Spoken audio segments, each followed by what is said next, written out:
रागिनी की उंगलियां लक्की की हथेली पर फिरती जा रही थीं। उसके लंबे नाखूनों की हल्की सी चुभन की वजह से लक्की की हथेली के ऊपर थोड़े थोड़े निशान उभर आए थे।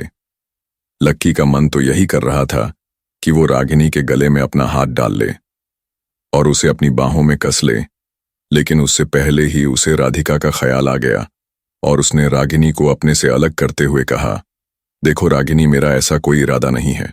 रागिनी ने जैसे ही लक्की का जवाब सुना, उसने अपने आप को उससे अलग कर लिया था। भले ही वो उससे नजर नहीं हटाना चाह रही थी और वो लक्की के साथ उस गैरेज में जाना चाह रही थी, लेकिन लक्की के जवाब भर से ही वो समझ गई थी कि लक्की कोई छोटा मोटा आदमी नहीं था।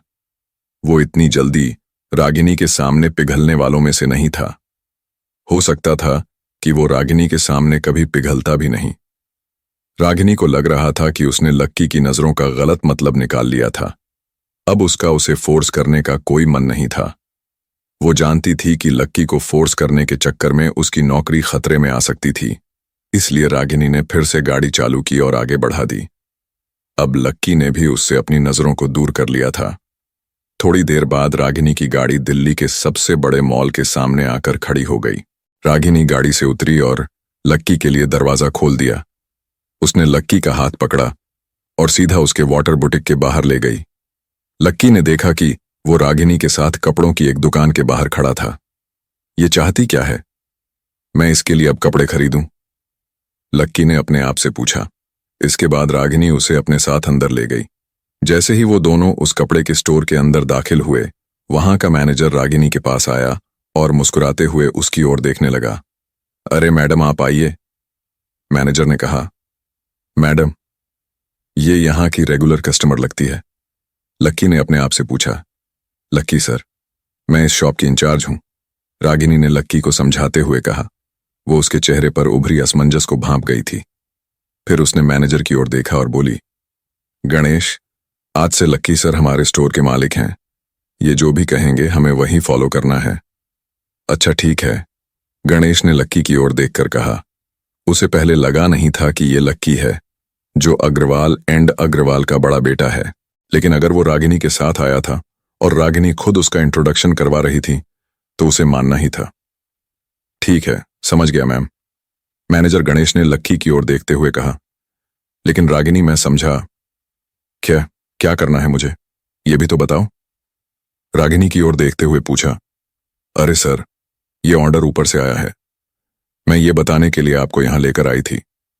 ऊपर से ऑन ऑर्डर ये है कि आपको आज नहीं तो कल से परिवार का काम तो संभालना ही है। ऐसे में परिवार का मैनेजमेंट ये चाहता है कि आप इस दुकान से शुरुआत करें। आप अपने काम की शुरुआत यहां से करें और फिर धीरे धीरे आपका काम और बढ़ता चला जाएगा। तब तक आप और भी चीजें सीख जाएंगे।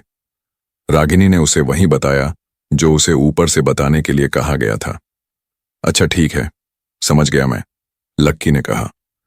उसने रागिनी का कहा और परिवार का उसके लिए लिया गया डिसीजन सही लग रहा था। आज नहीं तो कल से काम तो वैसे भी संभालना ही था। बढ़िया सर, बढ़िया सर, मैं 1 महीने के लिए बेंगलोर जा रही हूँ। वहां मुझे अपनी फैमिली से जुड़े कुछ मैटर्स को देखना है, इसलिए मैं 1 महीने बाद ही आ पाऊंगी, रागिनी ने कहा और लक्की की ओर अपनी कार की चाबी बढ़ा दी। लक्की उसकी कार की चाबी देखकर चौंक गया। रागिनी ने फिर उसकी हथेली को पकड़ा और चाबी उसके हाथ पर रखकर मुस्कुरा दी। लक्की शुरुआत में तो उसे लेने में थोड़ा हिचकिचा रहा था, लेकिन बाद में उसे लगा कि अभी उसकी गाड़ी को बनकर आने में अभी टाइम लगेगा, तो तब तक वो रागिनी की गाड़ी से काम चला सकता था। इसके बाद में लक्की ने रागिनी और गणेश से यहाँ का काम समझा और फिर रागिनी को छोड़ने के लिए सीधा एयरपोर्ट आ गया। रागिनी को सी ऑफ करने के बाद लक्की उसकी गाड़ी को दिल्ली में इधर उधर दौड़ाए जा रहा था। उसकी गाड़ी काफी अच्छी थी और जब भी वो सड़क पर उतरती थी तो बाकी गाड़ियां अपने आप उसे देखकर एक और खड़ी हो जाती थीं। थोड़ी देर तक दिल्ली की सड़क नापने के बाद लक्की एक महंगे से होटल के आगे आकर रुक गया। उसने सोचा वहां से अपने और राधिका के खाने के लिए कुछ पैक करवा ले, इसलिए उसने गाड़ी को उस होटल के पास लगा दिया।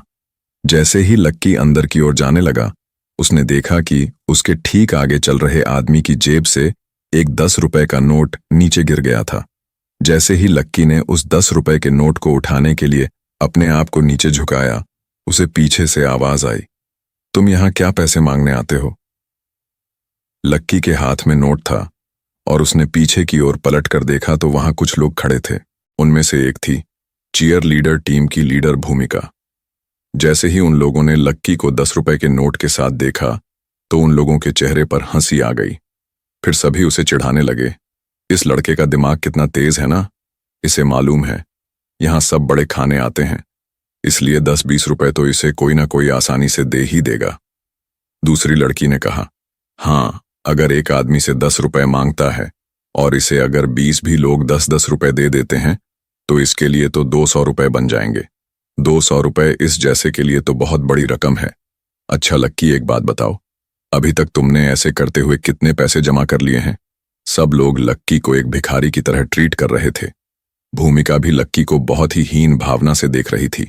उसे उम्मीद नहीं थी कि लक्की दिन ब दिन गिरते गिरते इतना नीचे गिर जाएगा। उसके और उसकी बहन के बीच जो खेल चल रहा था उसके बारे में ही सोचकर भूमिका के चेहरे पर एक ठंडी सी मुस्कान तैर गई।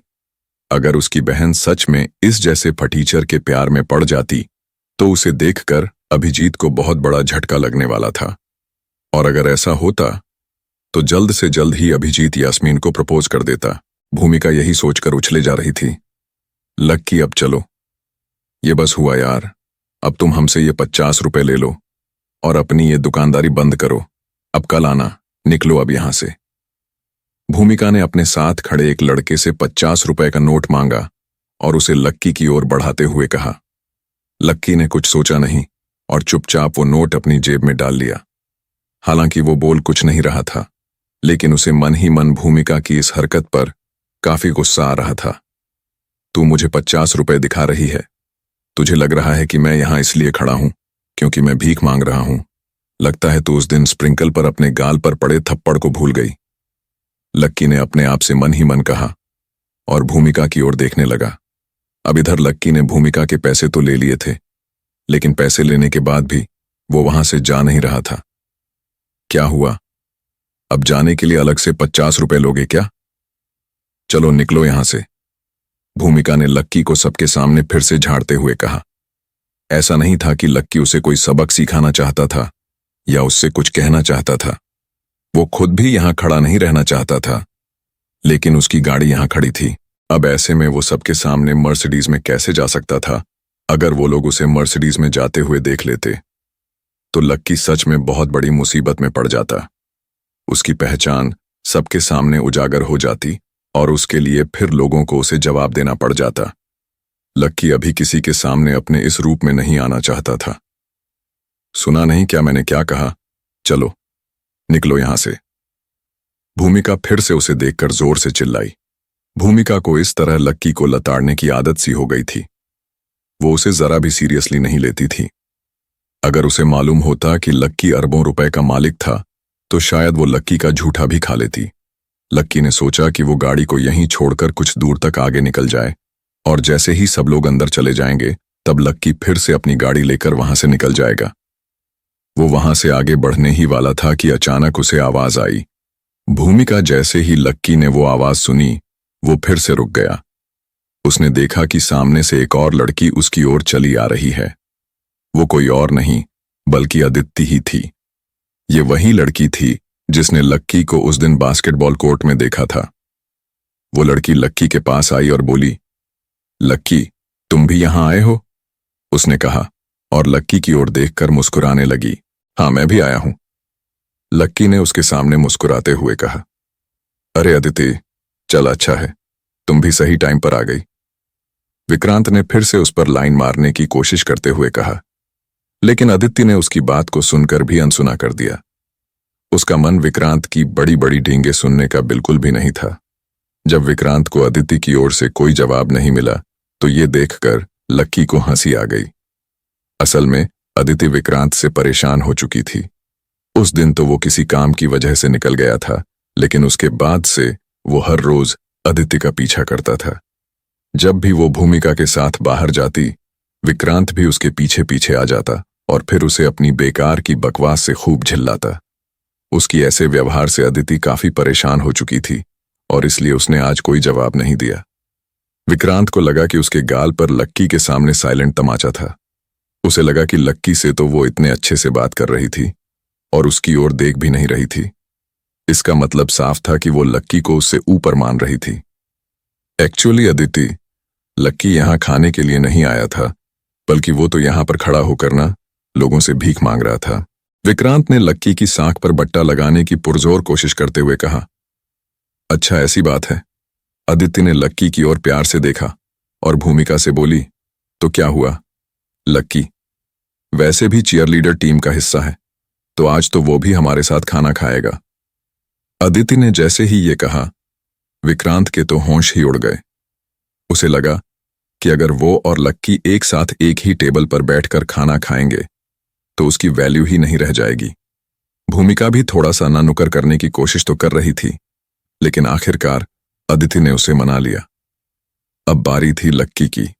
वो उनके साथ बैठकर नहीं खाना चाहता था। ऐसा नहीं था कि वो अदिति के ऑफर को मना कर रहा था, लेकिन बात यह थी कि उसे राधिका से मिलने के लिए जाना था। लेकिन जब अदिति ने भूमिका तक को मना लिया था, तो फिर उसके सामने लक्की क्या चीज था।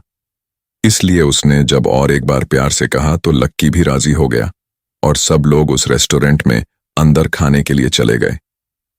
लेकिन विक्रांत को अभी भी काफी गुस्सा आ रहा था। जब उसने देखा कि लक्की और अदिति एक दूसरे के साथ हंसते हुए और बातें करते हुए अंदर जा रहे थे, तो उसने गुस्से से अपने दांत पीस लिए और फिर गहरी सांस लेने के बाद रेस्तरां में दाखिल हुआ। लक्की जब बाकी के लोगों के साथ होटल के अंदर दाखिल हुआ तो उसने देखा कि वहां पहले से ही काफी भीड़ थी। लगभग सारी टेबल पहले से ही भरी हुई थी और बीच की टेबल पर एक लंबा सा लड़का बैठा हुआ था। लक्की उसे देखते ही पहचान गया कि ये उनकी बास्केटबॉल टीम का कैप्टन ईशान था। ईशान भूमिका का बॉयफ्रेंड भी था। जैसे उसने भूमिका और अदिति के साथ लक्की को अपनी ओर आते हुए देखा तो उसका हाथ पानी पीते पीते ही बीच में रुक गया। जब भूमिका उसके पास पहुंची और उसे गले मिली तो उसके बाद ईशान ने लक्की की ओर देखते हुए कहा, अरे ये तो वही है ना, तुम्हारी चीयर लीडर टीम की दाई मां।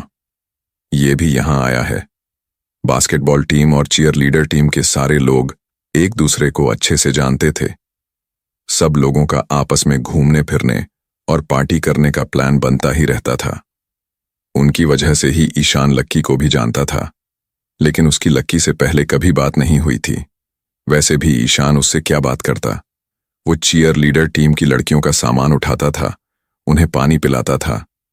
ईशान उससे बात भी करता तो क्या करता। उसे लक्की से बात करने में कोई फायदा नजर नहीं आता था। जैसे ही ईशान के मुंह से भूमिका ने ये बात सुनी, उसने शिकायत भरी नजरों से अदिति को देखा। तेरा डिसीजन था ना इसे यहां लाने का, अब भुगतो, भूमिका ने अदिति से कहा। फिर भूमिका ने उसे बताया कि लक्की बाहर खड़ा होकर लोगों से पैसे मांग रहा था, इसलिए वो लोग उसे खाना खिलाने के लिए अपने ले आए। अच्छा, इस काम के लिए तो देश में पहले से ही इतने लुल्ले लंगड़े थे, फिर इस जैसे जवान आदमी को इस काम में कूदने की क्या जरूरत पड़ गई भाई? ईशान ने उसका मजाक उड़ाते हुए कहा। लक्की के कानों में उसके बारे में कही ये सब बातें जा तो रही थीं, लेकिन उसे सच में उससे कोई फर्क नहीं पड़ रहा था। उसकी नजर तो काउंटर के पास लगी टेबल पर बैठे एक आदमी पर टिकी हुई थी। वो आदमी लक्की को कब से देखे जा रहा था। लक्की भी उसे देख रहा था और थोड़ी देर देखने के बाद वो उसे पहचान गया था। इससे पहले कि लक्की उससे नजर हटाता, उस आदमी ने अपना खाना छोड़ लक्की की ओर बढ़ना शुरू कर दिया। आखिर कौन था वो आदमी? क्या जुड़ाव था उसका लक्की के साथ? क्या लक्की राधिका से मिल पाएगा?